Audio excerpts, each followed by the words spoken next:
Guys, ഇന്നത്തെ വീഡിയോയിലേക്ക് എല്ലാവർക്കും സ്വാഗതം കേട്ടോ. ഇന്ന് എനിക്കൊരു ഓഫ് ഡേ ആയിരുന്നേ. അപ്പോൾ ഞാനിതാ മടി പിടിച്ച് എങ്ങനെയല്ലേ എഴുന്നേൽക്കുന്നുണ്ട്. എഴുന്നേറ്റ് നല്ല മഴയുണ്ട് കേട്ടോ പുറത്ത്. എഴുന്നേറ്റതിന് ശേഷം ഞാനിതാ ബെഡ്ഷീറ്റെല്ലാം നീറ്റാക്കി വിരിക്കുന്നുണ്ട്. അതെനിക്കൊരു ഇതാണ് കേട്ടോ. എപ്പോൾ എന്ന് വെച്ചാൽ ഞാൻ ബെഡ്ഷീറ്റെല്ലാം അപ്പം തന്നെ വിരിച്ച് നോക്കും കേട്ടോ. കണ്ട അടിപൊളിയായില്ലേ. അപ്പോൾ ബെഡ്ഷീറ്റെല്ലാം വിരിച്ച് വെച്ച് ഞാനിതാ എഴുന്നേറ്റ് കഴിഞ്ഞാൽ എനിക്ക് കുറച്ചും സോഫയിൽ ഇങ്ങനെ കിടക്കണം. നിങ്ങൾക്ക് എല്ലാവർക്കും ഉണ്ടെങ്കിൽ ഒന്ന് കമൻറ്റ് ചെയ്യണേ ആ ശീലം. പിന്നെ പുറത്തിറങ്ങി നോക്കുമ്പോൾ അതാ മഴ. ഈ ഡിസംബർ മാസം എങ്ങനെ ഈ മഴ പെയ്യുന്നത് ഞാനിങ്ങനെ ആലോചിക്കലായിരുന്നു കേട്ടോ. നല്ല തണുപ്പുണ്ടായിരുന്നു എന്തായാലും. അപ്പോൾ ഇത് പുറത്തോട്ട് ഇങ്ങനെ തെരാപ്പാര നടന്ന് നല്ല അടിപൊളിയായിരുന്നു. ഇങ്ങനെ തണുപ്പത്ത് നടക്കാൻ വേണ്ടി നടന്നത്. അമ്മ നട്ട ചെണ്ടുമല്ലികയിൽ പൂവിരിഞ്ഞാണ് കേട്ടോ. പിന്നെ ഇതാ ഒരു ചെമ്പരത്തി പൂവുണ്ടായിരുന്നു. പിന്നെ ഇത് ഇവിടെ നിന്നാണ് കേട്ടോ അഭിജുവാട്ടം വീഡിയോ എടുക്കുന്നത്. അത് ഞാൻ ജസ്റ്റ് വഴി കാണിച്ചു തന്നെയാണ് തോട്. പിന്നെ ഒരു സാധനം കാണിച്ചു തരാൻ വേണ്ടി പോകുന്നത് എന്നറിയോ, ഇത് മറ്റേ കൂവളം നിങ്ങൾക്ക് അറിയായിരിക്കില്ലേ, ശിവൻ്റെ അടിപൊളി സ്മെല്ലാണ് കേട്ടോ ആ കൂവളത്തിൻ്റെ. ഞാനിങ്ങനെ മണപ്പിച്ച് നോക്കുന്നതാണ്. അങ്ങനെ എല്ലായിടത്തും ഉണ്ടാവില്ല പോലും കൂവളം. അപ്പോൾ ഇത് റബ്ബർ ഷീറ്റാണ് കേട്ടോ. നമ്മളെ വലിയ റബ്ബർ ഷീറ്റ് അടിക്കുന്ന ഇത് മിഷനെല്ലാം ഉണ്ട് കേട്ടോ. അപ്പോൾ ഇത് അമ്മേനെ അടിച്ചിരുന്നതാണ്. പിന്നെ ഇതുവരെ ഇല്ലാത്തൊരു ശീലമാണ് പത്രം കണ്ടപ്പോൾ അങ്ങ് എടുത്ത് നോക്കിയേ ഉള്ളൂ. കണ്ടാലിങ്ങനെ എപ്പം എടുത്ത് നോക്കും, അത്രയേ ഉള്ളൂ കേട്ടോ.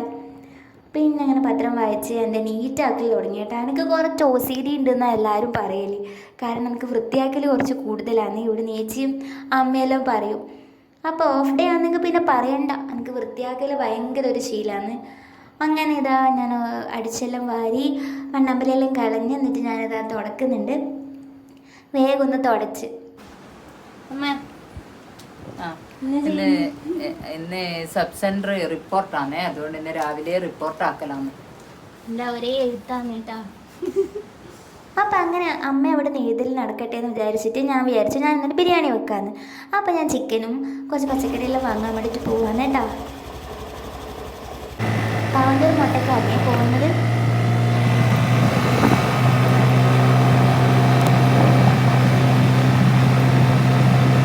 അപ്പോൾ ഇതാ നമ്മുടെ ചിക്കൻ കടയിലെത്തിയിട്ടുണ്ട്.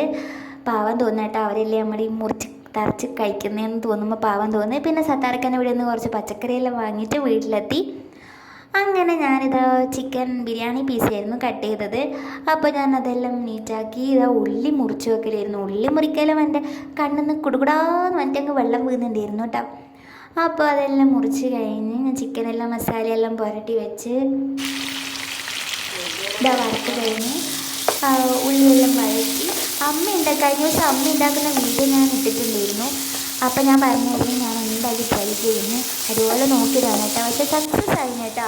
അതേപോലെ ചെയ്തിട്ട് നല്ല ടേസ്റ്റ് ഉണ്ടായിരുന്നു, എല്ലാവർക്കും ഇഷ്ടമായിരുന്നു പറഞ്ഞ ബിരിയാണി. പിന്നെ ഇതാ ദമ്മിടുന്ന പരിപാടിയിലേക്കാണ്. ദമ്മെല്ലാം ഇടുന്നുണ്ട്.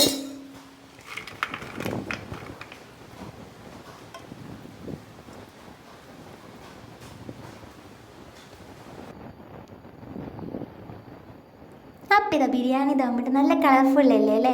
എല്ലാവരും ഒന്ന് കമൻറ്റ് ചെയ്യണേ എൻ്റെ ബിരിയാണി കാണാൻ എങ്ങനെയുണ്ടെന്ന്, എന്തായാലും കമൻറ്റ് ചെയ്യണേ. അപ്പോൾ ഇതാ അടുക്കളയിൽ നല്ല അടിപൊളിയായിട്ട് നീറ്റാക്കി കേട്ടോ. എനിക്ക് എന്ത് ചെയ്താലും അപ്പം തന്നെ നീറ്റാക്കി വെക്കണം കേട്ടോ. എങ്ങനെയുണ്ട് ബിരിയാണി? അടിപൊളി. അപ്പോൾ അമ്മക്ക് എൻ്റെ ബിരിയാണി ഭയങ്കരമായിട്ട് പിടിച്ചിന് കേട്ടോ. അപ്പോൾ ഇതാ ഞാൻ ഏട്ടനെ കുറച്ച് വീഡിയോ കോൾ ചെയ്ത്, ഏട്ടൻ ആർമിയാണ്. അപ്പോൾ ടൈമുള്ളപ്പോൾ ഇടയ്ക്കിടയ്ക്ക് ഇങ്ങനെ വീഡിയോ കോൾ ചെയ്യും. അങ്ങനെ അമ്മേനെ ഞാനിതാ സബ് സെൻ്ററിലേക്ക് കൊണ്ടാക്കാൻ പോവാന്ന്. അമ്മയ്ക്ക് ഇന്ന് റിപ്പോർട്ടാന്ന് നേരത്തെ പറഞ്ഞിട്ടുണ്ടായില്ലേ. അമ്മേനെ കൊണ്ടാക്കാൻ പോയി. ഇതാ 8:06 കുറച്ച് കൊണ്ടാക്കാം. അപ്പോൾ അവിടെ എത്തിയിട്ടില്ല. അമ്മേൻ്റെ ഫ്രണ്ട്സാണ് കേട്ടോ. അവരെല്ലാം വീഡിയോ എടുത്ത് ജസ്റ്റ് ഒന്ന് കാണിച്ചാണ്. പിന്നെ സിസ്റ്റർമാരെയൊന്നും കാണിക്കാൻ പറ്റിയിട്ടില്ല, അവരെല്ലാം നല്ല തിരക്കായിരുന്നു തോന്നുന്നു. അവിടെ നിന്ന് ഞാനിതാ പെട്ടെന്ന് ഇറങ്ങി വീട്ടിലെത്തി. ഏട്ടനോ കുറച്ച് സമയം വീഡിയോ കോളെല്ലാം ചെയ്ത് ഫുഡ് കഴിച്ചുകൊണ്ടിരിക്കുന്നതാണ്. പിന്നെ ചിക്കൻ കാല് ഇഷ്ടമുള്ള ആരാ ഉള്ളത്? എനിക്ക് ഭയങ്കര ഇഷ്ടമാട്ടോ ചിക്കൻ കാല്. അങ്ങനെ ഫുഡ് കഴിച്ച ഒരു മന്ദത പോലെയായിട്ട് ഞാൻ കുറച്ച് സമയം കിടക്കാമെന്നല്ല വിചാരിച്ച്. പക്ഷേ എനിക്ക് ആ ഉച്ചയോർക്കൊന്നും എനിക്ക് വലിയ ശീലമില്ല കേട്ടോ. ഉറങ്ങിപ്പോയാൽ പിന്നെ എന്നെ എണീക്കാനും പറ്റൂലേ. അപ്പോൾ അമ്മമ്മേൻ്റെ അടുത്ത് പോയി അമ്മമ്മക്ക് കുറച്ച് ബിരിയാണിയെല്ലാം കൊടുത്തിരുന്നു. അമ്മമ്മക്ക് ഇഷ്ടമായി എന്നെല്ലാം പറഞ്ഞു. അമ്മമ്മക്ക് ഇങ്ങനെ ബിരിയാണി, നൂഡിൽസ് അങ്ങനത്തെ സ്പൈസി ഫുഡെല്ലാം ആണ് കേട്ടോ ഭയങ്കര ഇഷ്ടം. പിന്നെ എന്നെ അമ്മമ്മയായിട്ടാ ചെറുപ്പത്തിൽ നോക്കിയത്. അച്ഛൻ ചെറുപ്പത്തിലേ മരിച്ചുകൊണ്ട് അമ്മ ഇങ്ങനെ ജോലിക്ക് പോകുന്ന സമയത്ത് അമ്മമ്മയാണ് കേട്ടോ ഫുഡെല്ലാം വാരിത്തരത്തും. അങ്ങനെ അമ്മമ്മ കുറേ നോക്കിയിട്ടുണ്ട് കേട്ടോ അന്വേഷിച്ചിനും. അപ്പോൾ ഇങ്ങനെ അമ്മമ്മനോട് വീട്ടിലെടുത്ത് വീട്ടിൽ വന്ന് ഞാൻ ഫ്രഷായി കുളിയെല്ലാം കഴിഞ്ഞ് ഒരു ഓറഞ്ച് ആട്ട കഴിച്ചത്. കാരണം ഉച്ചക്ക് നല്ല ഹെവി ഫുഡ് ആയതുകൊണ്ട് എനിക്ക് ഒട്ടും വിശക്കുന്നില്ലായിരുന്നു. വീട്ടിൽ വന്നിട്ട് ഞാനൊരു ഓറഞ്ച് കഴിച്ച് പിന്നെ ഏട്ടൻ വീഡിയോ കോൾ ചെയ്യുന്നുണ്ട് കേട്ടോ. അതിനപ്പുറം അമ്മ എനിക്ക് മുടി വാരി തരുന്നുണ്ട്. എനിക്കിങ്ങനെ മുടി വാരി തരുന്നത് ഭയങ്കര ഇഷ്ടമാണ്. പണ്ട് അമ്മമ്മ വാരി തരും, പിന്നെ ഇപ്പം അമ്മ ഇങ്ങനെ വാരി തരുന്നുണ്ട് കേട്ടോ. അങ്ങനെ ഇതാ ഞാൻ ഉറങ്ങാൻ പോവാന്നേ. അപ്പോൾ ഗുഡ് നൈറ്റ്. അടുത്ത വീഡിയോ ആയിട്ട്